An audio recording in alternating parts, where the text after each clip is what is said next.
Johannes Kepler descobriu que sua trajetória só podia ser explicada se o planeta se movimentasse ao longo de uma elipse. Essa foi a primeira das 3 leis de Kepler. Certamente vocês estão lembrados que Tycho Brahe tinha o seu próprio sistema do universo. No seu sistema, a Terra era fixa no centro. O Sol se movimentava em redor da Terra e todos os outros planetas em redor do Sol. É claro que Tycho acreditava apaixonadamente em seu próprio sistema. E em seu leito de morte, ele implorou a Kepler que utilizasse as novas observações para provar a validade do seu sistema. Não tenho a menor ideia do que Kepler pensou naquele momento, mas atender o pedido de Tycho aparentemente jamais passou pela sua cabeça. Kepler acreditava firmemente nas ideias de Copérnico. Quando entrou em contato com as observações de Tycho, a primeira coisa que fez foi analisar a órbita de Marte. Foi muito difícil. Por mais que fizesse, não conseguiu fazer com que a órbita de Marte coincidisse com o círculo.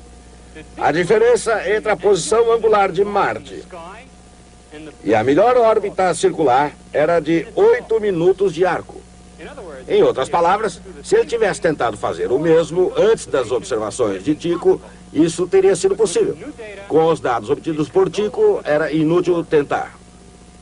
Assim, Kepler enfrentou um conflito direto entre o antigo axioma platônico, segundo o qual todos os movimentos celestes deviam ser circulares, e as novas observações de Tycho Brahe.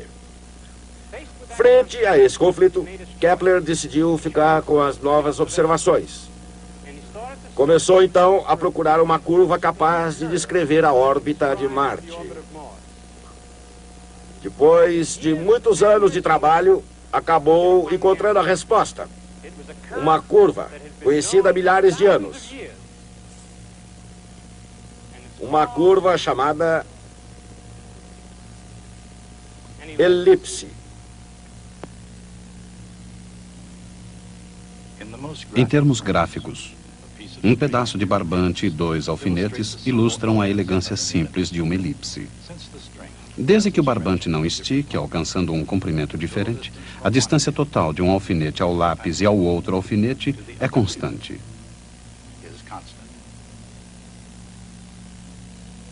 Um único foco é chamado focus. 2 focos, o foci. O comprimento do semi-eixo maior é A. O comprimento do semi-eixo menor é B.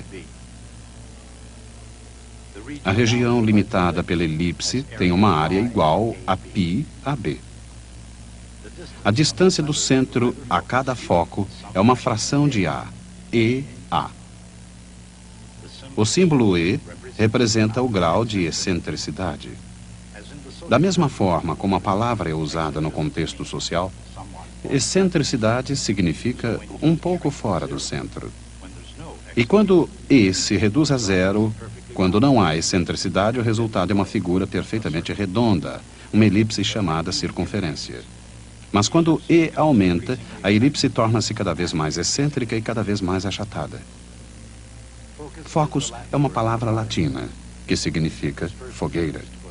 Foi usada pela primeira vez na descrição da elipse por um homem que se tornou conhecido como matemático errante, Johannes Kepler. No Sol, ele via a maior fogueira do universo. Em sua vida emocional, no entanto, particularmente em sua infância, ele teve muito pouco calor humano. Seu pai, um aventureiro de baixa categoria, abandonou a família muito cedo. Sua mãe seria mais tarde julgada por feitiçaria. Não sabemos se o velho Kepler fugiu porque descobriu que a mulher era uma bruxa. Na ausência do pai, a vida de Johannes foi constantemente marcada pela pobreza, apesar dos supostos poderes de sua mãe e também pela doença. Seus antecedentes desafiam muitas noções modernas sobre hereditariedade e meio ambiente. Embora demonstrasse habilidade e curiosidade de um gênio da matemática, Johannes Kepler não parecia um forte candidato a resolver alguns dos problemas fundamentais do universo. No início da sua carreira, Kepler foi professor em Graz, à margem do rio Mur, no sudeste da Áustria. Como muitos outros antes e depois dele, Kepler descobriu mais frustrações do que recompensas no magistério. Utilizou modelos geométricos dos movimentos planetários, mas logo percebeu que os dados astronômicos de que dispunha não eram suficientemente confiáveis. No alvorecer do novo século, no dia 1º de janeiro de 1600, Kepler partiu em busca dos dados astronômicos mais precisos já obtidos e daquele que os possuía, Tycho Brahe. Nascido na aristocracia, Tycho surpreendeu a nobreza dinamarquesa ao decidir fazer alguma coisa útil. A astronomia tornou-se a razão de sua existência. Durante os últimos 38 anos de sua vida, produziu mapas celestes de extraordinária precisão. Ninguém no mundo reconheceu mais o valor potencial das observações de Tycho do que Johannes Kepler.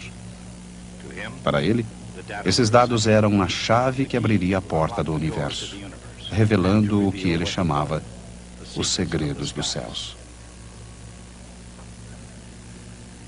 Mas, para a decepção de Kepler, Tycho sabia como manter um segredo.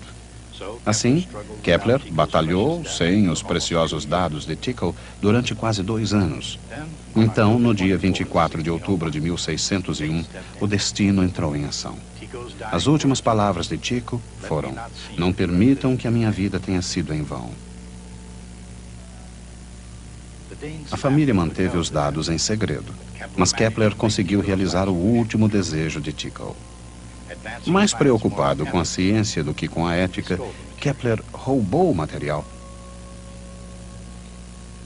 O pequeno matemático, bem comportado, estava finalmente pronto para, em suas próprias palavras, travar minha guerra contra Marte.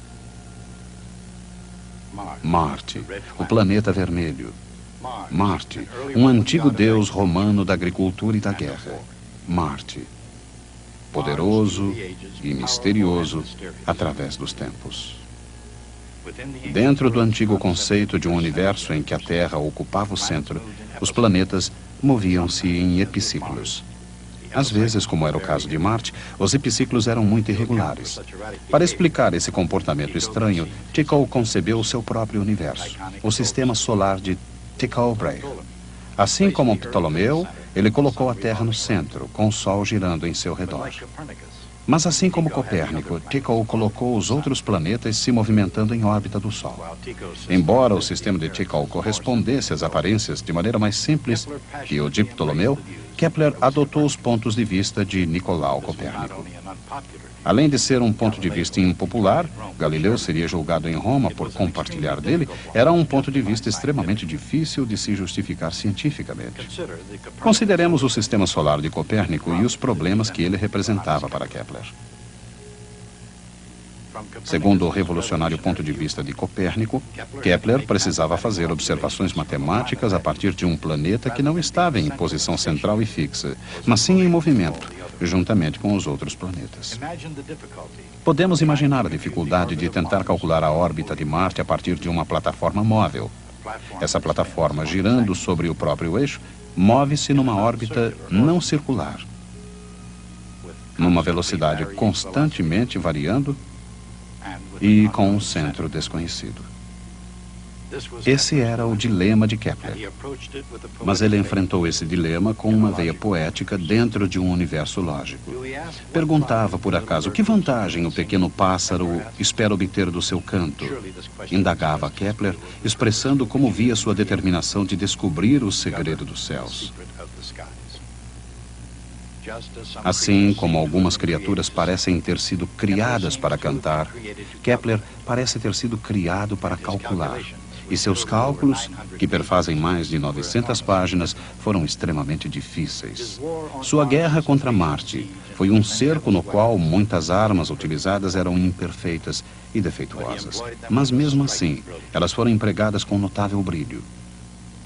Por exemplo, para determinar a localização de sua plataforma móvel, Kepler utilizou observações de Marte à medida em que o planeta retornava, ano marciano após ano marciano, ao mesmo ponto de sua órbita. Em seguida, inverteu essas observações para determinar a órbita da Terra.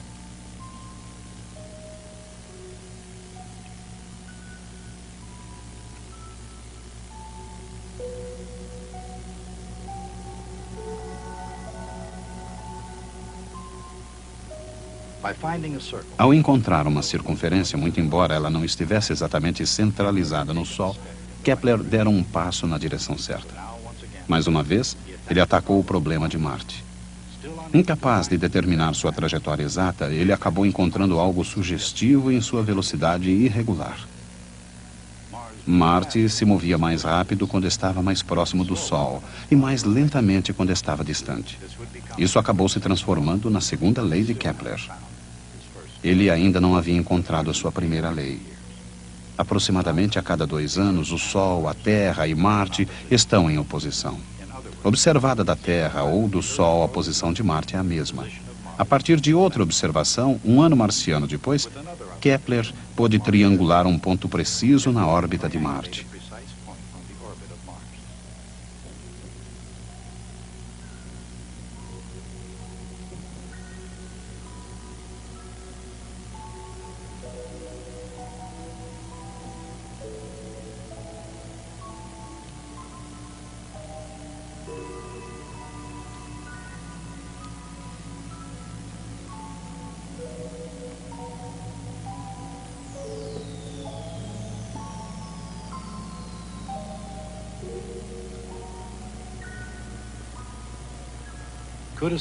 Poderia uma órbita circular, mesmo uma que estivesse descentrada do Sol, se encaixar em todos os pontos? Quase, mas não exatamente. Isto é, não de acordo com a precisão inigualável das observações de Tycho Brahe.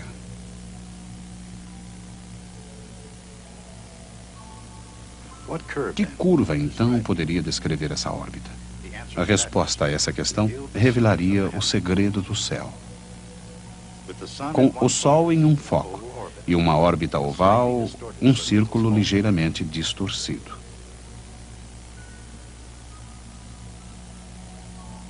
E esse tipo de órbita era uma elipse.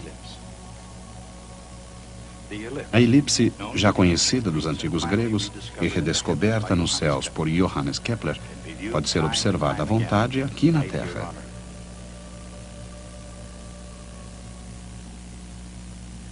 É uma questão apenas de observar as coisas na perspectiva adequada. Qualquer circunferência observada de forma oblíqua parece uma elipse. Os gregos conheciam a parábola e a hipérbole, assim como a elipse. Cortando um cone com um plano, produziam curvas chamadas secções cônicas. Se o plano é perpendicular ao eixo, ele produz uma circunferência. Quando o plano é inclinado, a circunferência torna-se uma elipse.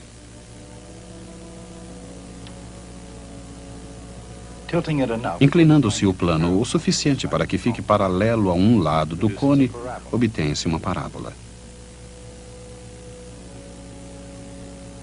Inclinando-se o plano ainda mais, a secção cônica torna-se uma hipérbole.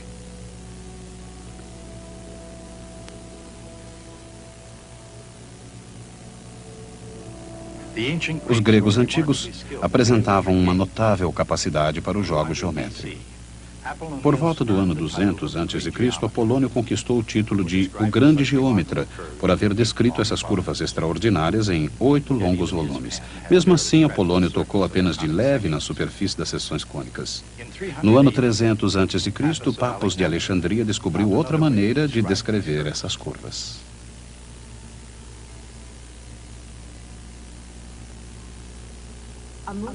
Um ponto móvel traça uma secção cônica quando a sua distância de um determinado ponto fixo, foco, possui uma razão constante com sua distância a uma reta fixa, diretriz. A razão das distâncias é a excentricidade E. No caso da elipse, essa razão é inferior a 1 e revela a distância que o foco se encontra do centro.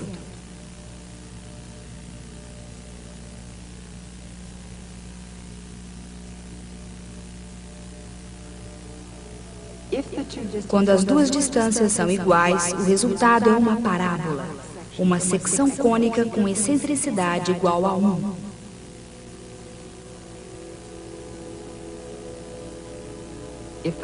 Quando o ponto está mais próximo da diretriz, o resultado é uma hipérbole, com excentricidade superior a 1.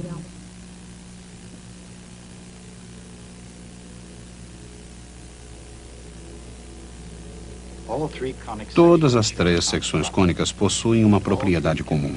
E todas as três podem ser descritas através de uma mesma equação algébrica. Uma equação algébrica muito útil para o estudo dos movimentos planetários.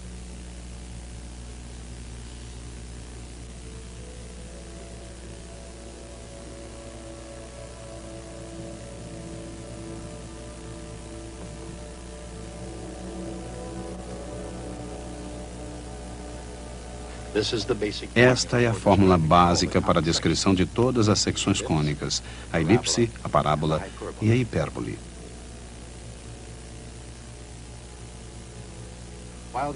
Os antigos gregos foram os primeiros a estudar as secções cônicas.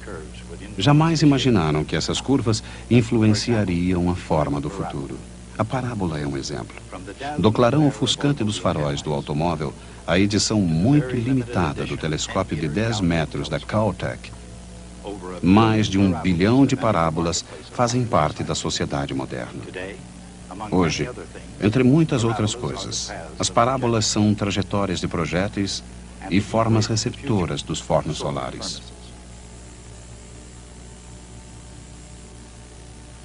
Claro que Johannes Kepler jamais imaginou que a hipérbole e a parábola podiam ser encontradas nos céus.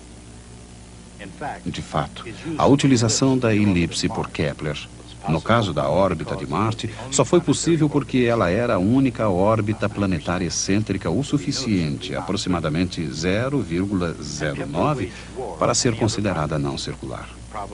Caso tivesse declarado sua guerra a qualquer outro planeta, Kepler provavelmente teria morrido acreditando que os círculos reinavam supremos em todo o universo. Quando pôde, Kepler escolheu bem suas batalhas. No caso dos dados de Tycho, ele foi vitorioso ao descobrir que a elipse, tão boa para representar a órbita medida, constituía o segredo matemático da criação de Deus.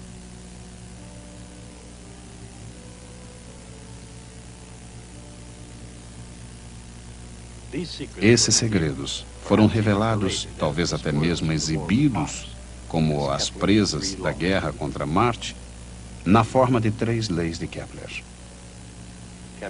A primeira lei de Kepler afirma que cada planeta se move numa elipse com o Sol em um foco.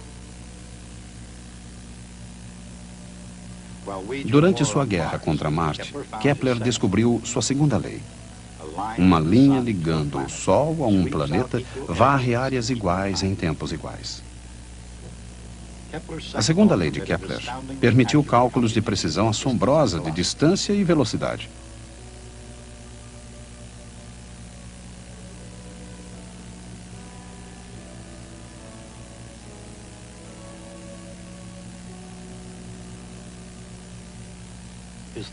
Sua terceira lei surgiu 10 anos mais tarde. Ela afirma que o quadrado do período de um planeta é proporcional ao cubo do comprimento do semi-eixo maior. Essa lei revela uma conexão entre os movimentos dos diferentes planetas.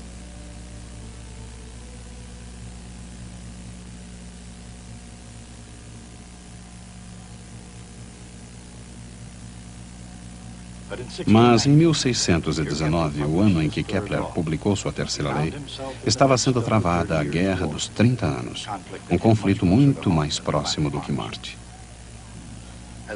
Os patronos de Kepler abandonaram a astronomia e se dedicaram a assassinar seus inimigos religiosos. Kepler vagou de cidade para cidade, tentando receber velhas dívidas. Mas mesmo nesses tempos difíceis, talvez mesmo por serem tão difíceis, muita gente pagou a Kepler para que ele preparasse seus mapas astrológicos. Kepler não era um homem muito religioso ou político, mas, tendo uma família grande para sustentar, era esperto o suficiente para tirar partido da astrologia. Suas previsões eram uma combinação de bom senso, boa sorte, e quando as coisas pareciam pretas para a nobreza em busca de de mapas astrais de uma poesia um tanto vaga. Em seu livro, Harmonia do Mundo, Kepler escreveu: com tamanha concordância entre o meu trabalho de 17 anos sobre as observações de Bragg e esse meu estudo atual, eu acreditei a princípio que estava sonhando. Sua percepção de que a elipse está profundamente gravada no grande projeto do universo foi maior do que qualquer futuro que possa ter previsto a serviço da realeza. Um viandante perseguido pelo destino e pelas circunstâncias, Johannes Kepler finalmente desvendou o mistério do movimento planetário. Existem 5 sólidos regulares perfeitos que nos chegaram da antiguidade. Sólidos cujas faces planas são todas idênticas. São o cubo, o tetraedro, o dodecaedro, o icosaedro e o octaedro. Kepler percebeu que se colocasse um cubo no interior de uma esfera dentro do cubo, um tetraedro na esfera e assim por diante, as 6 esferas teriam as mesmas razões de raios, como as razões das órbitas dos 6 planetas. Kepler estava absolutamente convencido de haver descoberto o segredo da estrutura do universo. Este é o livro no qual ele publicou essa grande descoberta. Esse livro foi publicado em Tübingen em 1596. Intitula-se Sobre as Admiráveis Proporções das Órbitas Celestes, etc, etc. No livro há um diagrama com o modelo geométrico de Kepler. Aqui está. A propósito, existe algo muito interessante em relação a esse diagrama. Nele aparece a data de 1597, um ano depois da publicação do livro. Aparentemente, o diagrama ainda não estava pronto quando o livro foi publicado. Foi enviado um ano depois e colocado nos exemplares do livro. Analisando hoje o incidente, tendemos a achar que essa imagem de Kepler, de um céu repleto de cubos e tetraedros, é estranha e tola. Mas gostaria por um momento de considerar seriamente essas ideias e verificar realmente em que consiste. Em primeiro lugar, numa época em que quase ninguém mais acreditava em Copérnico, este modelo é essencialmente copernicano. Ele não faria sentido sem o Sol no centro. Em segundo lugar, foi só muito mais tarde, na época de Newton, que começamos a imaginar um universo unido por forças invisíveis. Antes de Kepler, o universo era um plenum. Isso significa que estava cheio de esferas de cristal. Kepler substituía as esferas de cristal por esses sólidos geométricos perfeitos.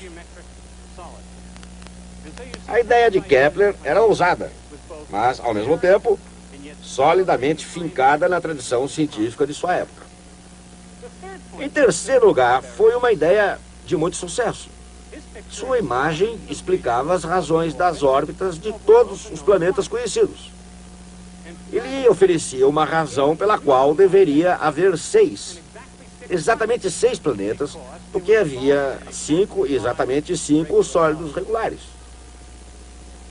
Finalmente, o modelo serviu para motivar Kepler no gigantesco trabalho desenvolvido durante toda a sua vida, um trabalho que conduziria às suas grandes leis. Todo esse trabalho serviu para justificar essa imagem que ele teve sempre em mente. Sua ideia estava errada, mas errada por uma razão científica legítima. Por exemplo, ele dizia que devia haver 6 e apenas 6 planetas. Sabemos hoje que existem 9 planetas, talvez até mais. E, portanto, essa ideia está errada. Essa previsão, ela faz uma previsão incorreta. Não se trata de uma teoria do universo viável, mas não deve ser ridicularizada.